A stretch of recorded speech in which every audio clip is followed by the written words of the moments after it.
وَلَقَدْ يَسَّرْنَا الْقُرْآنَ لِلذِّكْرِ فَهَلْ مِن مُّدَّكِرٍ، اور ہم نے قرآن کو سمجھنے کے لیے آسان کر دیا ہے، تو کوئی ہے کہ سوچے سمجھے۔ سورہ بقرہ آیت نمبر 124 میں اللہ تعالیٰ نے فرمایا، اعوذ باللہ من الشیطان الرجیم، بسم اللہ الرحمن الرحیم، وَإِذِ ابْتَلَىٰ إِبْرَاهِيمَ رَبَّهُ بِكَلِمَاتٍ، اور جب ابراہیم علیہ السلام کو ان کے رب نے چند باتوں سے آزمایا، فَأَتَمَّهُنَّ، تو انہوں نے اسے پورا کر دیا۔ قَالَ إِنِّي جَاعِلُكَ لِلنَّاسِ إِمَامًا، تو اس نے فرمایا کہ بے شک میں تم کو لوگوں کا امام بنانے والا ہوں۔ قَالَ وَمِن ذُرِّيَّتِي، تو پھر اس نے کہا، یعنی ابراہیم علیہ السلام نے کہا، وَمِن ذُرِّيَّتِي، اور میری اولاد کو۔ قَالَ لَا يَنَالُ عَهْدِ الظَّالِمِينَ، تو اس نے کہا کہ میرا عہد ظالموں کو نہیں پہنچتا۔ اس آیت میں حضرت ابراہیم علیہ السلام کے بارے میں اللہ تعالیٰ نے بتایا، کیونکہ مسلسل بات ہو رہی تھی بنی اسرائیل کی، اور حضرت ابراہیم علیہ السلام کی ہی آل سے سارے پیغمبر آئے نوح علیہ السلام کے بعد، کیونکہ حضرت ابراہیم علیہ السلام کے بیٹے حضرت اسماعیل علیہ السلام اور حضرت اسحاق علیہ السلام تھے، اور اسحاق علیہ السلام کی آل سے سارے بنی اسرائیل اور جتنے بھی پیغمبر آئے سب اسی میں آئے، اور حضرت اسماعیل علیہ السلام کی آل سے آپ صلی اللہ علیہ وسلم۔ تو ظاہر ہے کہ کیا مقام ہوگا حضرت ابراہیم علیہ السلام کا، کیونکہ وہ اللہ کے خلیل ہیں، دوست ہیں، اللہ نے انہیں خلیل کہا، اور کیوں کہا یہ بھی اللہ تعالیٰ بتا رہے ہیں۔ بنی اسرائیل کو بھی خطاب کر کے اور مسلمانوں کو بھی خطاب کر کے ان کے بارے میں بتایا گیا۔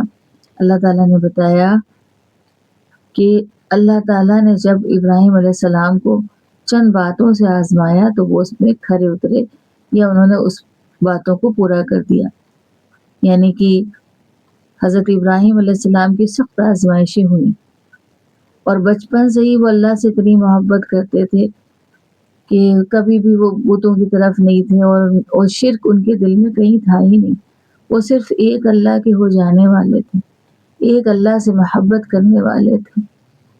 تو بچپن میں بھی ایسا ہوا کہ جب نمرود نے آگ میں پھینکنے کا حکم دے دیا، تب بھی حضرت ابراہیم علیہ السلام ثابت قدم رہے تھے، اور ان کو اللہ پر بھروسہ تھا، اور انہوں نے سمجھ لیا کہ اگر اللہ یہی آزمائش ہے تو انہوں نے کوئی مدد بھی نہیں لی، بلکہ اس پہ وہ ثابت قدم رہے، لیکن ان کا ایمان نہیں ڈگمگایا۔ اس کے بعد دوبارہ میں جب اللہ تعالیٰ نے دوسری آزمائش لی کہ حضرت ہاجرہ اور حضرت اسماعیل علیہ السلام کو جا کر ان کو بیابان میں چھوڑنا پڑا تھا، تو اللہ کے حکم کے آگے انہوں نے اپنے سر کو جھکا دیا اور بازوؤں کو پست کر دیا تھا، اور جا کر وہاں چھوڑ آئے تھے بیابان میں۔ تو یہ دوسرا آزمائش تھی۔ اس کے بعد جب آپ کی اولاد جو اتنے سالوں بعد 80 برس کی عمر میں ہوئی، اور اتنی محبت ہوتی ہے اپنے اولاد سے، لیکن اللہ کے حکم سے، اللہ کی آزمائش میں جب یہ بات ظاہر ہو گئی کہ اب اولاد کی قربانی دینی ہے، تو پھر وہ بھی اس کے لیے بھی تیار تھے، اور اپنے جانب انہوں نے یہ کام انجام دے دیا تھا۔ لیکن چونکہ وہ ایک آزمائش تھی، پھر اللہ تعالیٰ نے اسے اس آزمائش سے انہیں نکال لیا اور انہیں کامیاب کر دیا۔ تو اللہ تعالیٰ یہ کہہ رہے ہیں کہ جب بھی اللہ نے ان کو آزمایا چند باتوں سے، تو وہ انہوں نے اس میں وہ اس آزمائش پہ پورے اترے، انہوں نے اسے کر کے دکھا دیا۔ اس کے بعد اللہ تعالیٰ نے حضرت ابراہیم علیہ السلام سے کہا کہ میں تم کو امام بناؤں گا، اور یہ سچ بھی بات تھی، کیونکہ نوح علیہ السلام کے بعد جو سلسلہ نبوت کا شروع ہوا ہے وہ سب ابراہیم علیہ السلام کی ہی آل میں سے ہوا، آپ کی ہی اولادوں میں سے جتنے بھی اور پیغمبر تھے آتے رہے، بنی اسرائیل اور بنی اسماعیل میں۔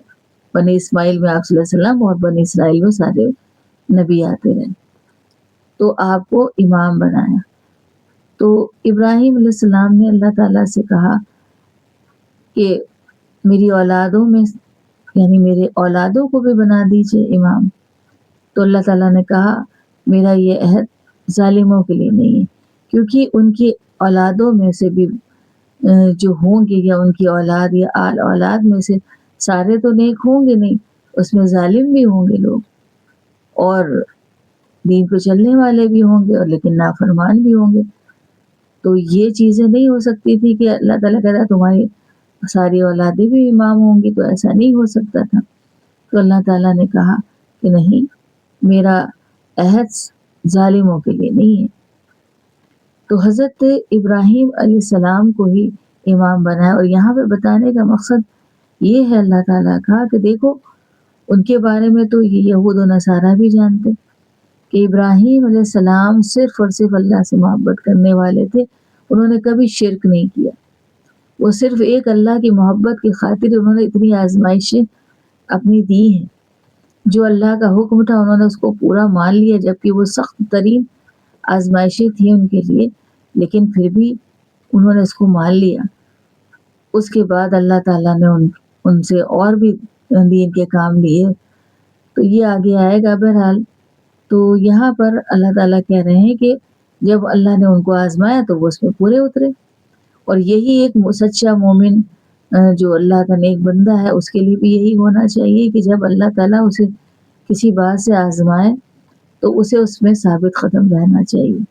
اور یہ سب باتیں جو اللہ نے ہم سب کو بتائی ہیں نبیوں کے بارے میں اور اپنے نیک بندوں کے بارے میں اسی لیے بتائی ہیں تاکہ ہم ان کو دیکھ کر ہی نصیحت حاصل کریں اور ان کو دیکھ کر ہم بھی ثابت قدم رہیں. جیسے انہوں نے کیا ہم بھی کر سکتے ہیں اگر ہم اللہ سے محبت کرنے والے ہیں.